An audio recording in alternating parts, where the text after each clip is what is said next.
We are live here on the 5 a.m. Mester Scrum. Oh, was you going to join the show? No? Okay. Bubbles not doing the show. Hey, good morning, everyone. Happy Monday. Hope you're doing well today. And this 5 a.m. Mester Scrum show, and I am Greg Mester, Scrum Master and Agile Coach.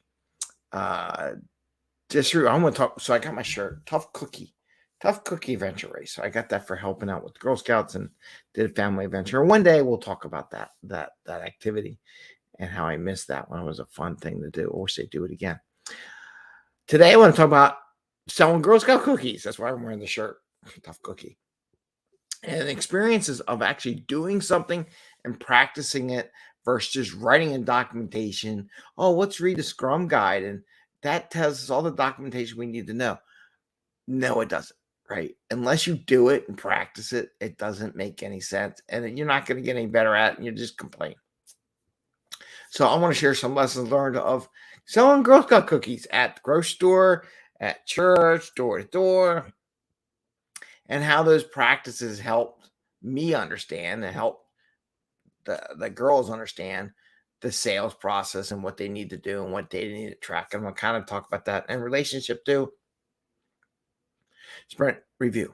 Okay. Anyway, this is 5 a.m. Mester Scrum Show. We talk about Scrum and Agile in very practical and tactical way so that we can bring value to the customer without working crazy hours to do so and have a little fun along the way. And today's a little fun topic about the Girl Scout cookie, but how it applies. And I'm so happy. I'm down to the last couple of cases of Girl Scout cookies in my office. I actually got my office back, I think. But I think my wife's buying more Girl Scout cookies. So don't be fearing. There's more to come if you know me and you want Girl Scout cookies. So this Sunday, I was out helping one of the Girl Scouts that are at our church and my wife's troops sell some Girl Scout cookies. And one of the things I've learned is I can say, hey, just go sell cookies, right? Just like sprint review. Just do a sprint review and present.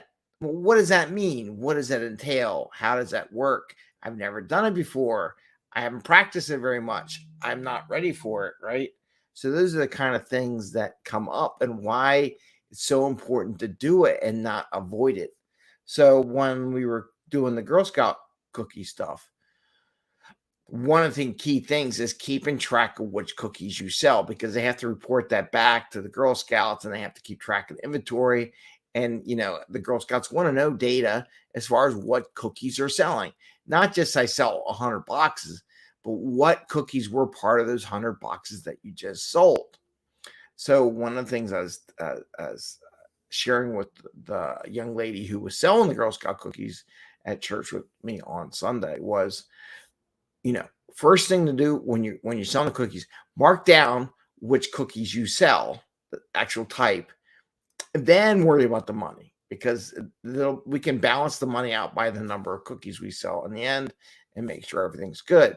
But make sure those cookies, because man, those ladies.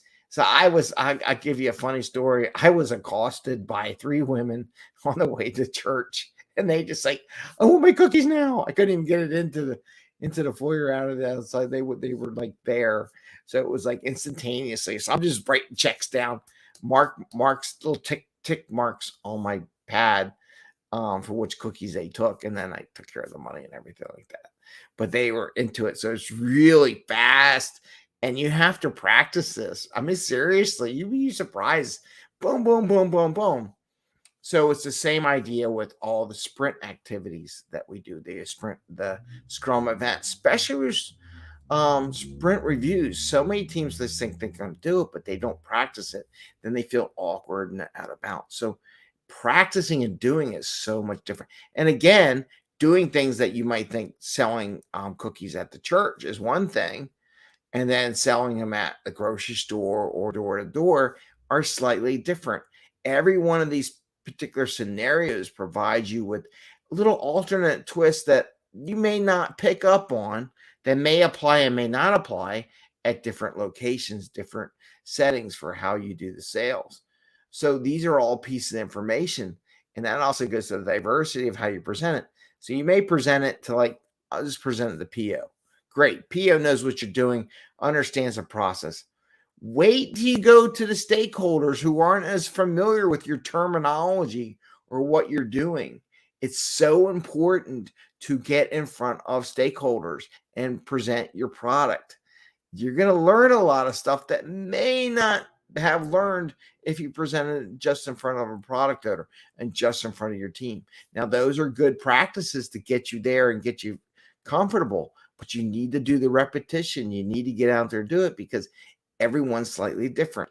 And you can't document this stuff, right?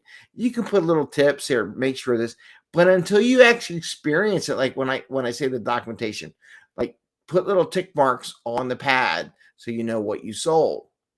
Until you're standing in front of all these ladies who are trying to get their Girl Scout cookies, you have no idea the about impact you're about to get selling those cookies. And I feel sorry. I'm just there to support.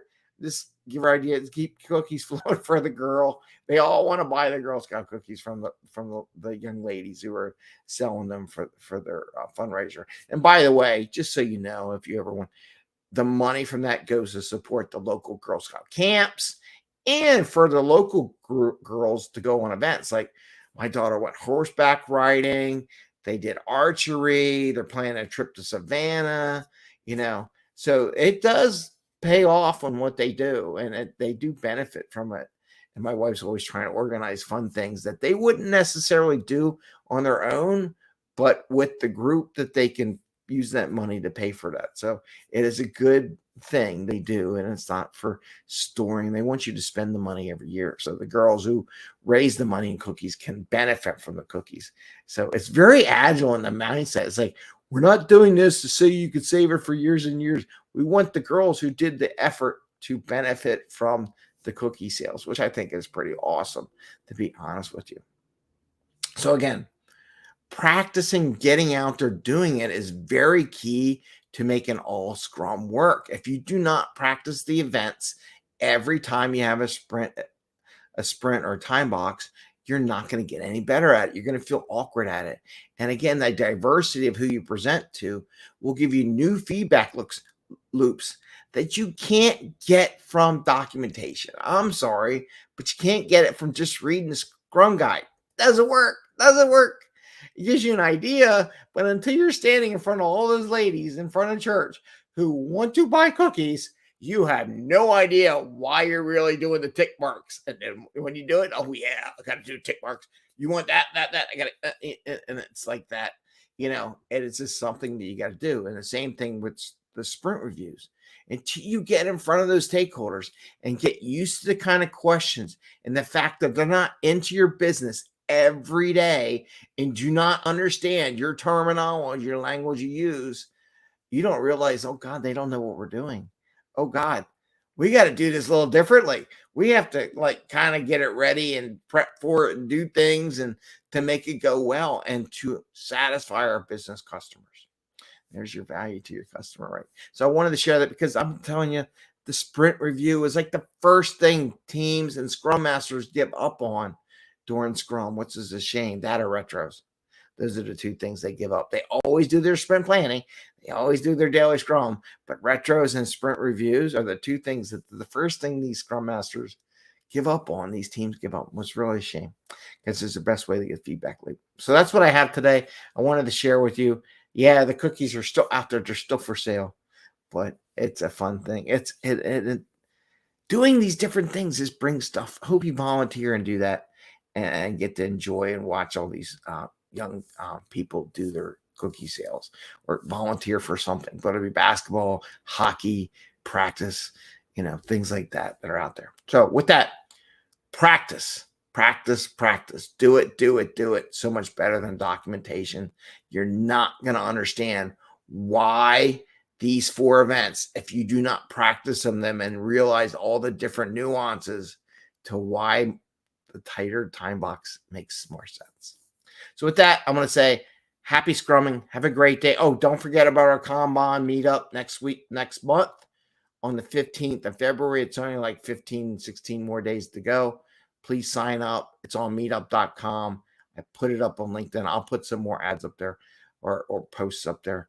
and you got to register in the Zoom so that you get an invite, because I'm trying to keep the Zoom busters down to a minimum. So, but I'll message everyone, whoever registers on the meetup, I'll give them a reminder about the Zoom and make sure they got the right connection. So with that, I say, have a great day and enjoy, and I'll see you tomorrow. Take care.